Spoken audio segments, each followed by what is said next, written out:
네, 안녕하십니까. 대전 유성을 황정아 의원입니다. 네, 정성호 법무부 장관님께 질의 드리겠습니다. 네, 저는 제가 정치를 그렇게 오래 하지 않아서 그런지 검찰이 이렇게 목소리가 큰 집단인 줄 처음 알았습니다. 본인들을 마치 정의의 투사인 것처럼 포장하는데 최소한 부끄러움은 알아야 하지 않겠습니까? 2024년 7월 서울중앙지검이 명품백 수수 의혹, 도이치모터스 주가 조작 의혹과 관련하여 김건희 대면 조사를 진행했었습니다. 그런데 소환도 하지 않고 비공개로 출장 조사를 진행했었죠.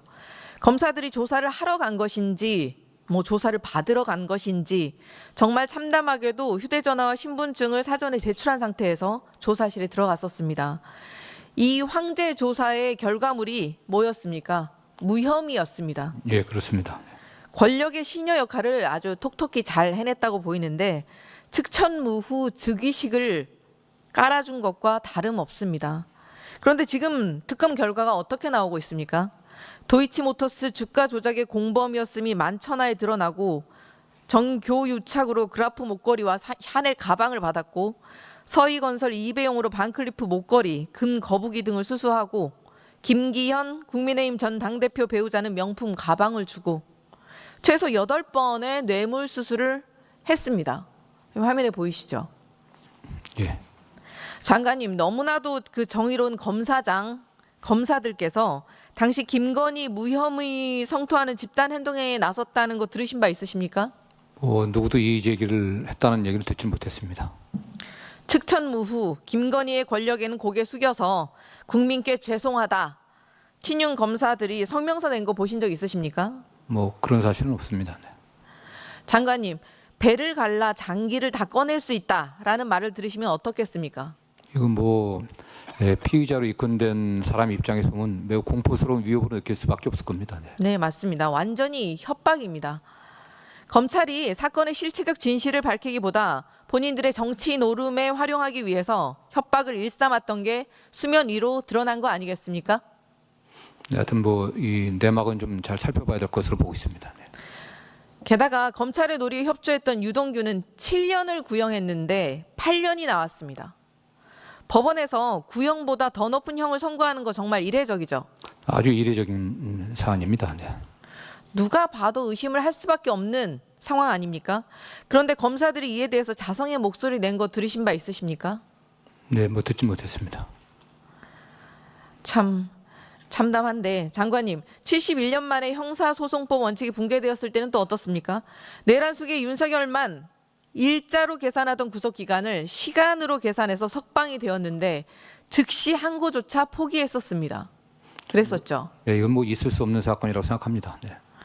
장관님, 심우정 전 검찰총장이 2024년 9월 인사청문회에서 윤석열 충성 맹세 질문에 모욕적이다라고 답변한 거 알고 계십니까? 예, 알고 있습니다. 네. 그런데 정작 실상은 어땠습니까? 검찰총장이 음험한 내란의 도구였던 비화폰까지 들고 있었고 그 통화 시기는 도이치모터스 무혐의 처분 직전, 그리고 상대는 대통령실 민정수석이었습니다. 장관님, 검사장들이 이에 대해서 심우정 검찰총장에게 해명을 공개적으로 요구한 성명서 보신 적 있으십니까? 예, 보거나 들은 적 없습니다. 네. 윤석열 구속 취소 즉시 항고 포기에 검사들이 집단으로 공개적으로 항명한 거 아시는 바 있으십니까? 일선 검사들은 항고를 해야 된다는 의견을 표시했다는 얘기는 들었지만은 집단적으로 공개적으로 한 바는 없는 것으로 알고 있습니다. 그랬습니다. 그래놓고 지침으로 다시 구속기간을 일로 계산하라고 다시 내려보내기까지 했습니다. 너무 치졸하지 않습니까? 저런 게 바로 윤석열에게 충성하기 위해서 정의를 포기한 것 아닙니까? 좀 안타까운 일입니다. 사실. 장관님, 검사들이 김건희 봐주기 할 때 내란 속에 윤석열 풀어줄 때만 갑자기 눈이 멀고 그때만 갑자기 귀가 먹었던 걸까요? 검찰이 갖고 있는 권한을 선택적으로 행사하는 바람에 검찰에 대한 불신이 생겼다고 보고 있습니다. 네. 네. 권력의 시녀가 되어서 진짜 규정과 법을 완벽하게 어겼을 때는 입국닷하고 있더니 규정에 따라서 이뤄진 항소 자제에 대해서는 검란, 운운하며 뛰쳐나오고 있습니다. 왜 이 검란이 윤석열 정권 시기에는 없었습니까? 수사기관이 막강한 기소 독점권을 휘두르는 정치 노름에 중독되어 있었다는 방증 아닙니까? 네, 어쨌든 일부 검사들이 정치 검사라고 하는 그런 비판을 받으면서 권력의 요구에 따른 걸 수사에 맹종하고 또 그러한 요구에 그냥 따라갔다고 하는 그런 비판이 굉장히 많습니다. 네. 맞습니다. 검찰의 선택적 집단행동 그리고 정치 노름에 국민들이 공감하실 수 있겠습니까? 오히려 윤석열의 공범임을 자백하고 있는 것 같습니다. 이러니 검찰 개혁을 해야 한다는 이야기가 나오고 있는 것입니다. 네, 천대엽 법원 행정처장님 질의드리겠습니다. 예, 지연된 정의는 정의가 아니다라는 게 대법원 다수 의견이라고 지속적으로 말씀 주시고 있습니다. 맞죠? 그렇습니다. 법원 행정처장님, 윤석열 구속 취소 날 언제였습니까? 다시 한번 확인해 보겠습니다. 3월 7일입니다. 예, 상급심의 판단이 필요하다 말씀 주셨던 것도 기억하실 겁니다. 그렇게 하겠습니다. 처음으로 법사위에서 그 말씀 주셨던 날짜 언제인지 아십니까? 그 직후인 것으로 알고 있습니다. 네, 그 직후 3월 12일이었습니다. 그런데 결국 윤석열은 풀려났고 7월 11일 재구속될 때까지 자그마치 4개월이 걸렸습니다. 윤석열이 아니면 어떻게 이런 특혜를 받을 수 있었겠습니까? 이게 바로 지연된 정의 아닙니까? 저희들도 정의가 지체되면은 제대로 된 실질적인 정의가 아니라는 생각을 가지고 신속한 재판을 위해서 많이 노력하고 있습니다.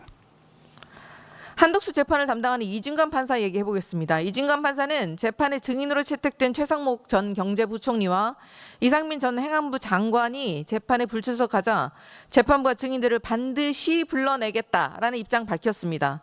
시시비비를 가리기 위해서 당연히 엄중하게 재판을 진행하고 있습니다. 반면에 지기현 판사 어떻습니까? 저녁을 먹어야 해서 재판을 일찍 끝내야 한다. 추가 기회를 잡으려고 하다가 우리 변호사님들 간절한 눈빛에 마음이 약해졌다. 무슨 말입니까 이게? 이게 오히려 윤석열과 원팀이 되었습니다. 변호인 측이 반발하면 어렵게 잡았던 재판마저 취소해버리고 이진관 판사는 11월 중에 종결을 목표로 하고 있다는 대외적인 메시지까지 냈습니다. 처장님, 예, 법적 요건을 단 하나도 지키지 않은 불법 계엄이 터졌습니다. 국민을 처단한다는 말을 담은 포고령까지 발령되었습니다. 상식이 있다면 계엄이 당연스럽게 위법, 위헌이라고 생각하지 않겠습니까? 저희들도 그때 그런 입장을 가졌고 제가 그 뒤에 법사위 국회에 나와서도 그런 입장을 공개적으로 밝힌 바가 있습니다. 네, 12.3 사태가 21세기 들어서 가장 엄중한 사안으로 봐야 되지 않겠습니까? 매우 엄중한 헌법에 대한 위반 사항으로 저희들 알고 있습니다. 그런데 왜 재판이 이 정도까지 시간이 지연될 이유가 뭡니까? 뭐 지금 이 시간에도 어쨌든 그 관련 사건 재판이 국민들을 위해서라도 헌법과 법률에 따라서 신속하게 지연된 정의가 되지 않도록 결론을 떠나서 재판이 이루어져야 된다는 점에 대해서는 모든 법관들이 공감하고 있으리라 믿습니다. 그 모든 법관에서 지기현 판사가 예외인 모양입니다. 내란 수기에게 시간을 벌어주는 지기현 판사의 행태는 지연된 정의 아닙니까? 원칙만을 다시 한번 말씀드립니다. 지연된 정의는 정의가 아니다라는 말씀을 하시고 싶으시면 법원이 똑바로 항변을 하셔야죠. 그래야 국민이 법원을 믿지 않겠습니까? 처장님, 지기현 판사의 재판 중계 영상 보셨죠? 예, 일부 잠깐 봤습니다. 내란 재판이 무슨 동네 시장에서 흥정하듯이 진행되고 있습니다.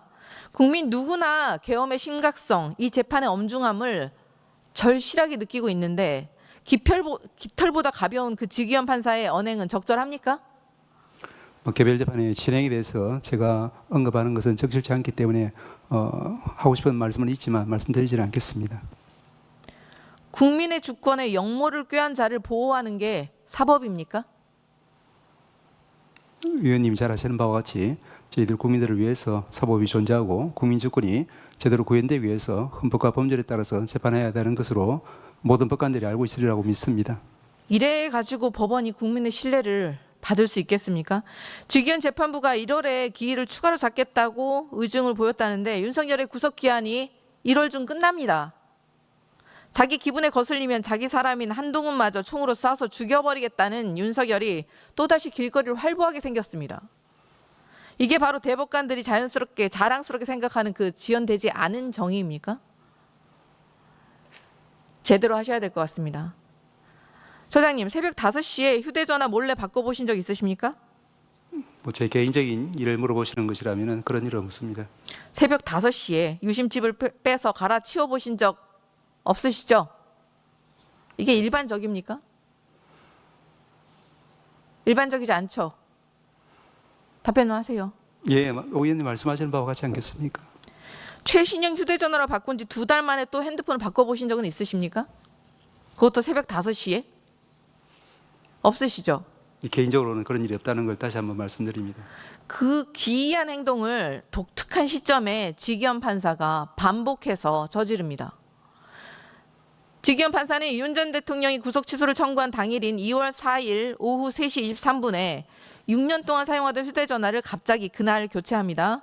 6분 뒤에 다시 기존 기기로 돌아갔다가 다음날 새벽 5시에 새 휴대전화로 완전히 갈아탑니다. 그러고 나더니 갑자기 70년 만에 처음으로 구속기간을 일이 아니라 시간으로 계산하는 역사적인 판결이 탄생합니다. 이게 우연일까요? 처장님, 일반인이 이러면 증거인멸했다고 바로 구속해버리는 게 법원 아니었습니까? 누가 봐도 이거는 뭔가 있구나 싶은 구조 아닐까요? 일반적인 상식선에서? 안 그러면 굳이 새벽 5시에 휴대전화를 바꿀 이유가 있겠습니까? 우연히 겹쳐서? 그런 우연이 겹치면 범죄 아닙니까? 판사님들은 원래 새벽 5시만 되면 휴대전화를 바꾸십니까? 진짜 궁금해서요. 위원님이 생각하시는 바와 같습니다. 모종의 거래, 모종의 커넥션이 있었다고밖에 볼 수 없는 정황 아닙니까? 더 가관인 것은 지기현 판사 본인의 유흥업소 접대 의혹이 불거지자 또 다시 같은 패턴으로 새벽 5시에 휴대전화를 갈아치웁니다. 5월 14일 존경하는 김용민 의원님의 접대 의혹 제기 이후에 이틀 뒤 5월 16일 오후 4시 2분에 S25 최신형 휴대폰을 중국산 휴대전화인 샤오미 휴대폰으로 교체합니다. 지기현 판사는 이번에도 5분 뒤 다시 기존 기기로 바꿨다가 이틀 뒤인 5월 18일 새벽 5시 19분에 샤오미 휴대전화로 최종 교체를 합니다. 이 패턴은 도대체 무엇인지 너무 궁금하지 않습니까? 저라면 매우 궁금할 것 같습니다. 전대엽 처장님, 예, 지기현 판사에게 휴대전화 왜 바꿨는지 확인하셨습니까? 하지 않았습니다. 계속 논란이 되고 있는데 왜 하지 않으셨습니까?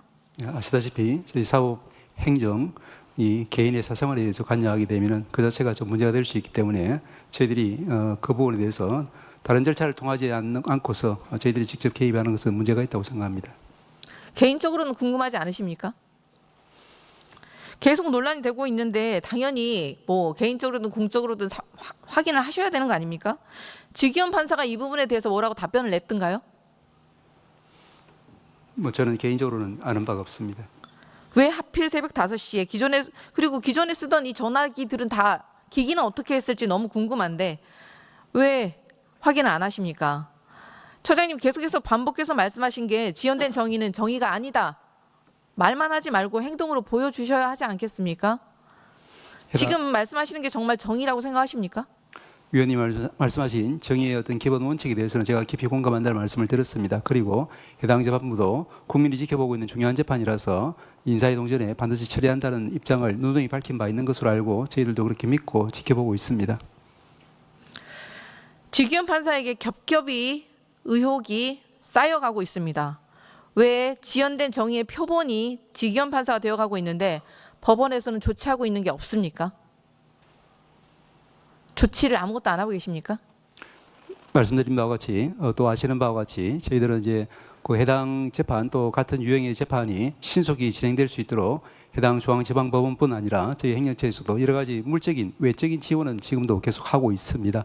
그렇지만 그걸 넘어서서 개별 재판에 대해서는 저희들이 관여할 수 없기 때문에 그 한계를 잘 이해해 주셨으면 합니다. 그 해명을 국민께서 이해하시겠습니까? 납득하실까요? 지금 법원이 법꾸라지의 방식을 그대로 본따서 말장난을 하고 있습니다. 지기현 부장판사 감찰 당시 소명을 들었던 일시를 확인해 달라고 저희가 질의를 했더니 비공개 감사 업무라 못 준다. 지기현 부장판사에게 휴대전화를 교체한 사유, 새벽 5시경에 어디에서 휴대전화를 교체했는지, 그리고 기존 휴대전화는 보유하고 있는지, 폐기를 한 건지 답변해 달라고 질의를 드렸는데요. 지기현 판사에게는 전달조차 되지 않았다고 하고 대법원의 윤리감사관실의 감사가 진행 중이라 지기현 판사에게 답변을 요구하지도 않겠다라고 답변이 왔습니다. 법원이 지금 자기들 멋대로 끝날 때까지 끝난 게 아니다라는 명언을 왜곡해서 받아들이고 있습니까? 이런 식으로 하시면 곤란한데 감사 결과 문제는 없지만 공수처 수사 때문에 감사 종결은 안 하고 감사 종결은 안 했으니까 자료는 일체 제출할 수가 없고 이게 무슨 법꾸라지의 순환 논리입니까? 감사 종결은 언제 됩니까 그러면? 위원님 잘 아시는 바와 같이 지금 윤리감사관실은 독립된 기관이고 지금 제출된 자료만으로는 이제 판단을 내리기 어려운 상황인데 그렇지만 국민들이 주시하는 사안이다 보니까 공수처의 수사 결과를 참고해서 최종적인 결론을 내리겠다는 그런 입장을 밝힌 것으로 알고 있습니다. 그러면 오동훈 공수처장님 질의드리겠습니다. 내란 속에 단 한 명만을 위해서 사법제도의 틀 자체를 지금 변화시켜버리는 구속 취소가 신청됐던 날 갑자기 휴대전화 바꿉니다. 이거 누가 봐도 이상하지 않습니까? 네, 그런 부분에 대해서 주시하고 또 우리 지금 지기현 부장에 대한 수사에 하면서 참고하면서 수사하고 있습니다.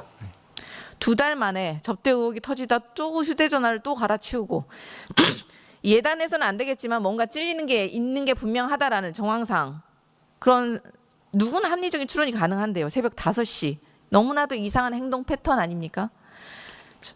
피의자가 지금 범죄 혐의 모두 부정하고 있고 의혹 시점마다 새벽에 일어나서 휴대전화를 갈아치운 상황이 발생했습니다. 통상적으로는 이런 걸 증거인멸이라고 부르지 않습니까? 그리고 증거인멸이라고 판단되면 구속영장 발부 안 됩니까? 위원님 말씀 유념해서 저희들 그 수사하면서 그런 부분 주시하겠습니다. 예. 유독 지기현 판사에게는 영장 발부가 참 박절한 것 같습니다. 공수처 입장에서는 당연히 영장 청구했을 것 같습니다. 법원은 어떻게 판단했습니까? 뭐 수사 진행되고 있는 부분에 대해서 제가 좀 자세히 말씀드릴 수 없음을 좀 양해해 주시기 바랍니다. 수사에 더 속도를 내주시고요. 지기현이 내란 수계와 모성의 커넥션이 있다면 사법 공개 수준의 게이트 아닙니까? 관련해서 한치의 의혹도 남지 않도록 엄중하게 처분해 주십시오. 예, 잘 알겠습니다.